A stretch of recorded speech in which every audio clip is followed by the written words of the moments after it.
Jezabel no murió en una cama. No tuvo último suspiro tranquilo, ni manos que la sostuvieran, ni ojos que la lloraran. Murió arrojada desde una ventana, aplastada contra el suelo y devorada por perros callejeros mientras un rey comía y bebía a pocos metros de su cuerpo. Pero lo que casi nadie menciona es lo que sucedió después, y por qué esos detalles cambian todo lo que creías saber sobre su historia. Y lo más perturbador no es la muerte en sí. Lo más perturbador es que ella lo supo. Supo que venían por ella. Tuvo tiempo de prepararse, y en lugar de huir, de suplicar o de esconderse, hizo algo que ha desconcertado a estudiosos, teólogos e historiadores durante siglos. Se pintó los ojos, se arregló el cabello y se asomó a la ventana a esperar. ¿Qué clase de mujer hace eso cuando sabe que va a morir? Para responder esa pregunta hay que ir al principio, porque Jezabel no llegó al palacio de Israel por accidente. Llegó con un mundo entero dentro de ella, uno que Israel nunca había visto de cerca, y ese mundo estaba a punto de colisionar con el Dios de Abraham. Jezabel no era israelita. Ese es el primer dato que define todo lo que vendría después. Era hija de Ed-Baal, rey de los Sidonios, un monarca que, según el historiador Flavio Josefo, también ejercía como sacerdote de Astarte, la diosa de la fertilidad. La guerra y la sexualidad que los fenicios adoraban con una devoción que incluía prostitución ritual en los templos. Jezabel no creció en una familia real común. Creció en un hogar donde la religión y el poder político eran la misma cosa, donde los sacerdotes eran reyes y los reyes eran sacerdotes, y donde los dioses exigían sangre, sexo y sumisión total. Sidón era una de las ciudades más ricas y cosmopolitas del mundo antiguo. Comerciantes fenicios dominaban las rutas marítimas del Mediterráneo. Su cultura era sofisticada, su arte refinado, su influencia enorme. Y Jezabel era la hija de ese mundo, educada, poderosa, acostumbrada a que su voluntad fuera ley. Cuando el rey Acab de Israel la tomó como esposa, registrado en Primero Reyes capítulo 16, versículo 31, no fue un matrimonio de amor, fue un tratado político. Israel necesitaba la alianza con Fenicia. Fenicia necesitaba acceso a las rutas comerciales del interior. Y Jezabel fue el sello de ese pacto, pero nadie calculó lo que ella traería consigo. Hermanos queridos, hay matrimonios que cambian a una persona, y hay matrimonios que cambian a una nación entera. El de Acab y Jezabel fue de los segundos, porque Jezabel no llegó sola. Llegó con 450 profetas de Baal y 400 profetas de Astarte, según Primera Reyes capítulo 18, versículo 19. Llegó con su teología, con su moral, con su concepción del poder y con la absoluta convicción de que su Dios era superior al Dios de Israel. Y a diferencia de otros reyes extranjeros que simplemente toleraban sus dioses junto al Dios de Israel, Jezabel no toleraba. Jezabel perseguía, Jezabel eliminaba. Lo primero que hizo fue ir por los profetas. En Reyes capítulo 18, versículo 4, registra algo que muchos lectores pasan por alto. Cuando Jezabel destruía a los profetas de Jehová, Abdías tomó a 100 profetas y los escondió de 50 en cuevas y los sustentó con pan y agua. Esa frase merece detenerse. No dice que Acab perseguía a los profetas, dice que Jezabel los destruía. Era ella quien daba las órdenes, era ella quien financiaba la cacería, era ella quien tenía el poder real detrás del trono. Acab era el rey con la corona. Jezabel era el poder con la voluntad. Esta distinción es crucial porque explica por qué Elías, el profeta más poderoso del Antiguo Testamento, no le temía a Acab, le temía a ella.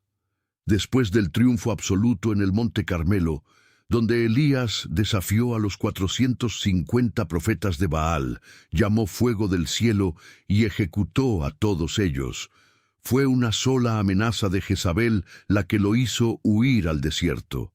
No un ejército, no un decreto real, una amenaza de una mujer.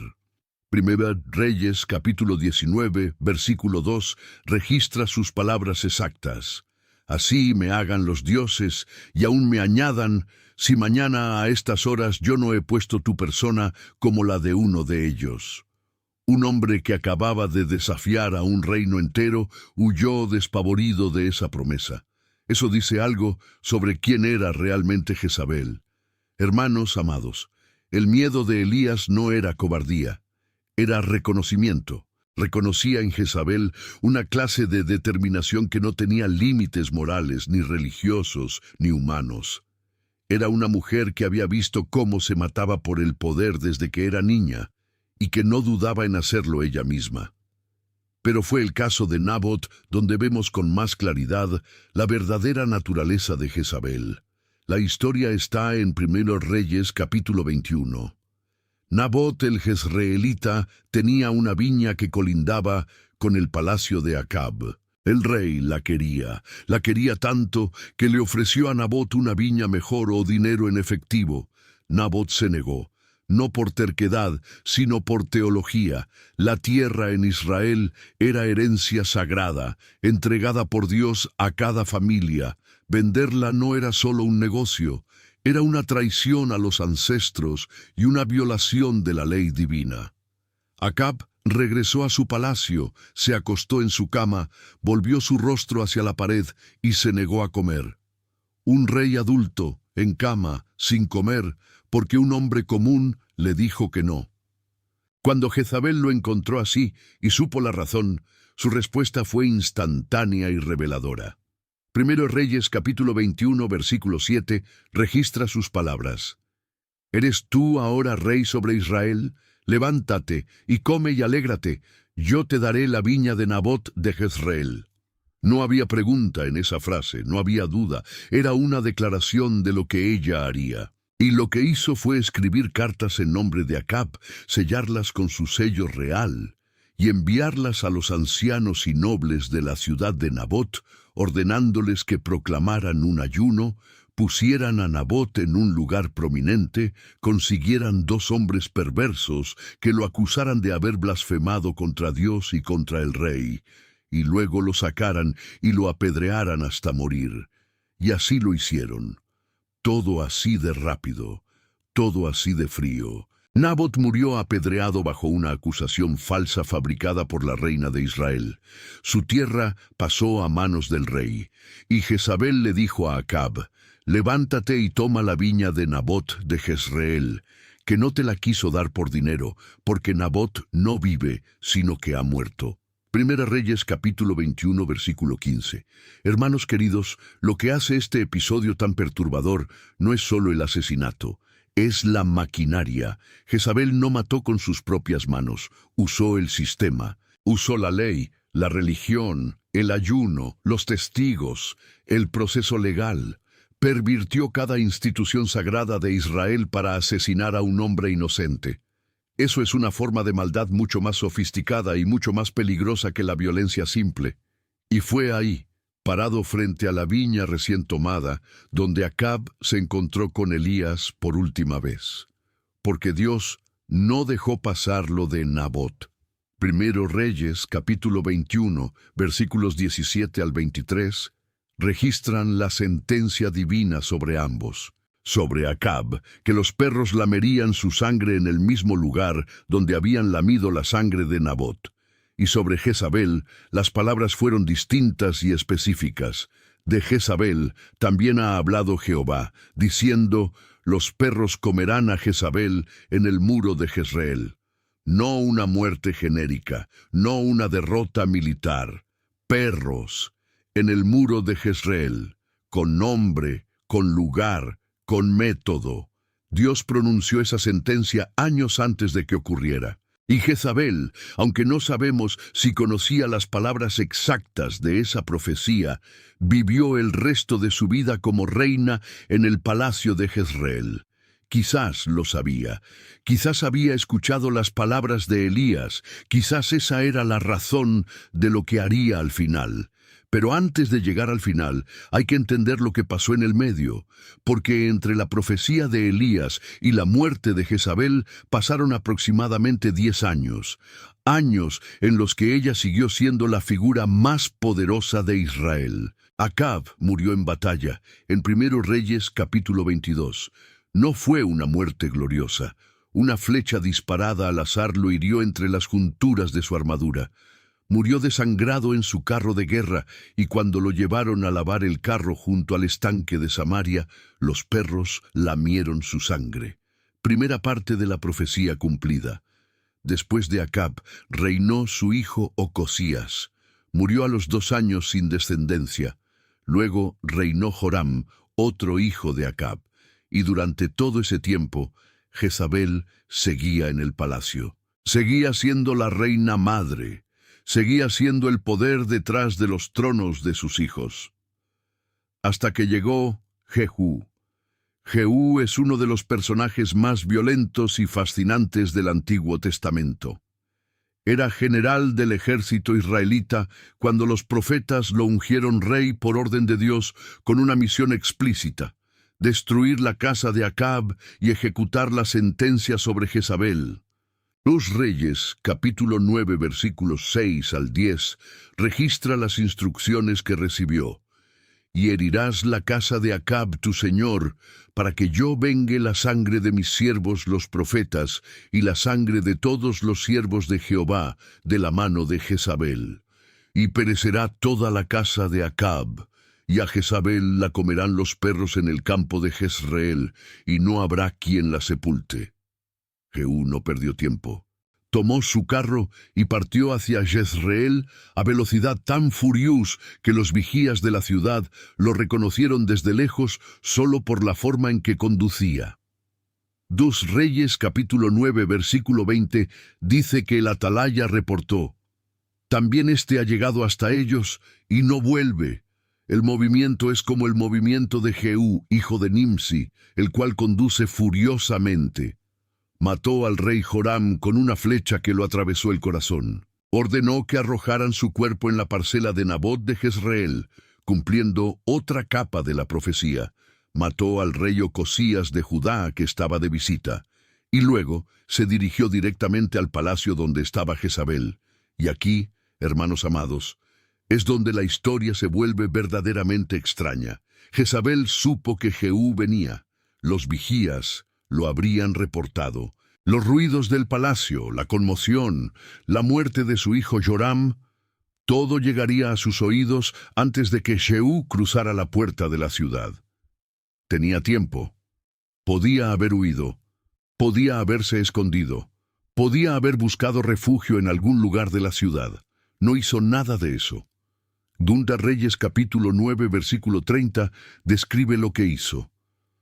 Oyendo Jezabel que Jehú había venido, se pintó los ojos con antimonio y atavió su cabeza y se asomó a una ventana.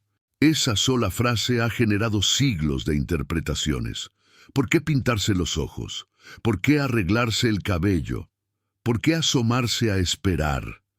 Hay quienes dicen que era un intento de seducción, que Jezabel esperaba usar su atractivo para sobrevivir, para cooptar a Jehú como había cooptado a otros hombres antes. Hay quienes dicen que era una provocación deliberada, que se arreglaba para confrontar a su asesino con la máxima dignidad posible, negándose a aparecer ante él como una fugitiva aterrorizada. Pero hay una capa que muy pocos mencionan. El antimonio, la pintura que usaba para los ojos, era en el mundo fenicio y canaanita un elemento profundamente ritual. Las sacerdotisas de Astarté se pintaban los ojos con antimonio como parte de sus ceremonias religiosas. Jezabel, hija de un sacerdote rey de Astarté, formada desde niña en esa religión, podría haber estado realizando un acto final de devoción a su diosa.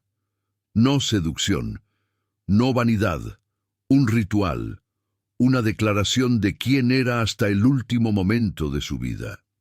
Si eso es correcto, entonces lo que vemos en ese versículo no es una mujer coqueta intentando salvar su vida. Es una sacerdotisa de Astarté realizando su último acto de adoración antes de morir. Hermanos queridos, sea cual sea la interpretación correcta, lo que nadie puede negar es esto. Jezabel no murió con miedo, murió con una posición, y luego habló. Cuando Jehú entró por la puerta y la vio asomada a la ventana, ella no gritó, no suplicó, no lloró, le habló. Tus Reyes capítulo 9, versículo 31, registra sus palabras exactas. Sucedió bien a Zimri, que mató a su señor. Esa referencia requiere contexto. Zimri fue un general israelita que décadas antes había asesinado al rey Ela y tomado el trono para sí mismo. Reinó 7 días antes de que el ejército eligiera a otro rey, lo cercara y lo forzara a suicidarse. Jezabel estaba comparando a Jehú con Zimri, diciéndole directamente que su rebelión era ilegítima, que no duraría, que terminaría igual que la de ese traidor. Era un insulto calculado, un desafío intelectual, una bofetada verbal lanzada desde una ventana a un hombre que venía a matarla. No hubo respuesta de Jehú a las palabras. No hubo debate. Simplemente levantó la vista y dijo, «¿Quién está conmigo? ¿Quién?». Y 2 o 3 eunucos se asomaron desde adentro del palacio. Entonces Jehú ordenó, «Echadla abajo», y la echaron abajo.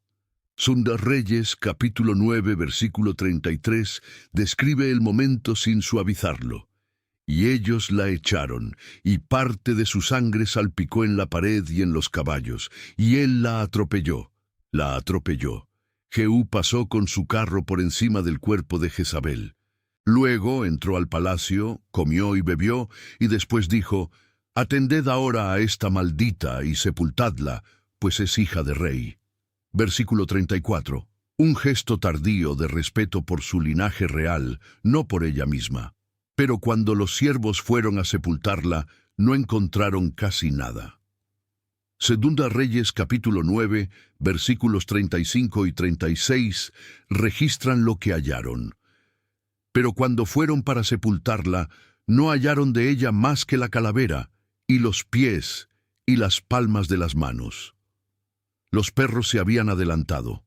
Y cuando Jehú escuchó el reporte, dijo, «Esta es la palabra de Jehová que habló por su siervo Elías Tisbita, diciendo, en el campo de Jezreel comerán los perros las carnes de Jezabel». La profecía pronunciada años antes se cumplió con una precisión que no dejó espacio para la casualidad.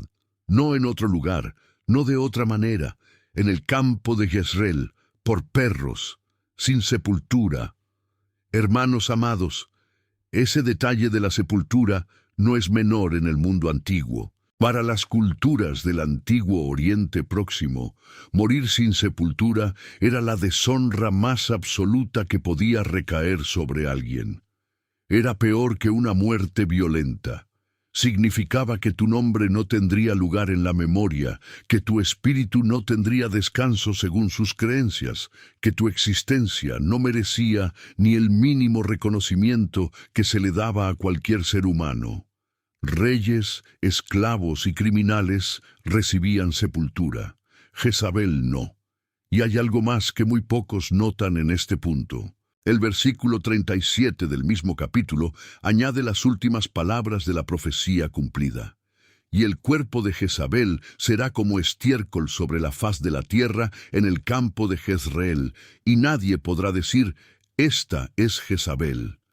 Nadie podrá decir, esta es Jezabel. Esa frase es teológicamente devastadora. No solo murió sin sepultura, murió sin identidad reconocible. El cuerpo que quedó era tan irreconocible que nadie podía señalarlo y decir su nombre. La mujer que había construido toda su vida sobre la identidad, sobre ser hija de rey, esposa de rey, madre de reyes, reina de Israel, sacerdotisa de Astarté, terminó siendo un cuerpo sin nombre en un campo. Lo que construyó durante décadas Poder, influencia, terror, control, no sobrevivió ni a su último día. Y aquí está lo que muy pocos notan al leer este relato. La Biblia no describe la muerte de Jezabel como un acto de Jehú. La describe como el cumplimiento de una palabra. Jehú fue el instrumento, no el protagonista. El protagonista de la muerte de Jezabel, según el texto bíblico, no es el general que dio la orden ni los eunucos que la empujaron. Es la palabra pronunciada por Elías años antes, que encontró su cumplimiento exacto en ese campo de Jezreel. Dios no se apresuró, no actuó en el momento que hubiera parecido más lógico o más dramático. Actuó en su momento, y cuando actuó, no dejó lugar para la duda sobre quién tenía el control real de la historia. Pero la historia de Jezabel no termina en Don Reyes. Tiene un eco que atraviesa siglos. En el libro de Apocalipsis, capítulo 2, versículos 20 al 23, el Señor resucitado le escribe a la iglesia de Tiatira y usa el nombre de Jezabel para describir a una figura dentro de esa congregación. Pero tengo unas pocas cosas contra ti, que toleras que esa mujer Jezabel, que se dice profetiza, enseñe y seduzca a mis siervos a fornicar y a comer cosas sacrificadas a los ídolos. Este uso del nombre es profundamente significativo. Jezabel se convirtió en una categoría teológica. No solo fue una persona histórica, se volvió un arquetipo, el símbolo de aquello que introduce la idolatría desde dentro, que corrompe con seducción, que mezcla la verdad de Dios con la adoración de otros dioses, que usa autoridad ilegítima para desviar al pueblo de Dios. Hermanos queridos, el Señor Jesús no necesitó explicar quién era Jezabel cuando escribió a Tiatira. Todos en esa iglesia sabían. El nombre solo bastaba para comunicar todo un sistema de valores corrompidos, toda una manera de operar, toda una filosofía de poder sin rendición de cuentas ante Dios. Eso dice algo sobre el impacto que dejó su historia en la memoria bíblica y en la conciencia del pueblo de Dios. ¿Y qué hay de Acab en todo esto? Es una pregunta que merece atención porque la Biblia hace algo sorprendente con él. Primero Reyes capítulo 21 versículos 25 al 29 ofrece un veredicto dual. Primero dice, a la verdad ninguno fue como Acab, que se vendió para hacer lo malo ante los ojos de Jehová, porque Jezabel, su mujer, lo incitaba. Lo vendió, lo incitaba. La responsabilidad de la influencia cae explícitamente sobre ella. Pero luego ocurre algo inesperado. Acab, al escuchar la profecía de Elías sobre su casa, se rasga las vestiduras, se viste de cilicio, ayuna, duerme en cilicio y anda humillado. Y Dios le dice a Elías, ¿no has visto cómo Acab se ha humillado delante de mí? Pues por cuanto se ha humillado delante de mí, no traeré el mal en sus días. El arrepentimiento de Acab, aunque tardío y aunque no duró, fue suficiente para que Dios retrasara el juicio sobre su casa. No lo canceló, lo retrasó, y esa distinción importa. Jezabel, en cambio, no aparece en ningún momento de la narrativa humillándose ante nada ni nadie, ni ante el Dios de Israel, ni ante Elías, ni ante Jehú, ni siquiera ante la muerte. Su última acción documentada fue pintarse los ojos, arreglarse el cabello y lanzar un insulto desde una ventana. Hermanos amados, no hay un solo versículo que registre arrepentimiento en Jezabel. No hay un momento de duda. No hay un instante donde el Dios de Israel parece haberla alcanzado, y eso es parte de lo más perturbador de su historia, no la violencia de su muerte, sino la dureza de su corazón hasta el final. Hay algo más que muy pocos detienen a considerar cuando leen este relato. Los eunucos. Según Reyes, capítulo 9, versículo 32, dice que cuando Jehú preguntó quién estaba con él, fueron 2 o 3 eunucos quienes respondieron y empujaron a Jezabel al vacío. ¿Quiénes eran estos hombres? Los eunucos en los palacios del antiguo Oriente Próximo eran servidores de alto rango, íntimamente ligados a la familia real. Habían servido a Jezabel durante años, quizás décadas. Conocían sus secretos, obedecían sus órdenes, dependían de su favor para sobrevivir en el palacio. Y sin embargo, cuando Jehú preguntó quién estaba con él, fueron ellos quienes respondieron. Fueron ellos quienes la empujaron. El texto no da sus nombres, no explica sus motivaciones, pero su acción habla. Hay algo en ese momento que sugiere que el terror que Jezabel inspiraba no era suficiente para mantener la lealtad cuando llegó alguien con más poder que ella, que el miedo que generó durante años no se convirtió en amor ni en lealtad genuina cuando más lo necesitaba.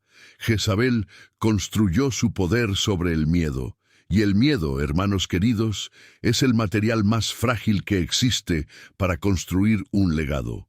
Existe también una dimensión geográfica de este relato que raramente se menciona y que añade una capa más de significado al cumplimiento de la profecía.